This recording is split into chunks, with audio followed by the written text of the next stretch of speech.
जैसे कि हमारे प्यारे भाई ताहिर खान के बेटे आहिल खान की आज 5वीं सालगिरह है।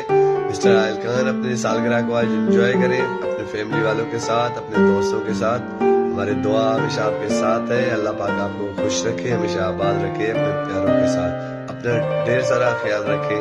Thank you so much.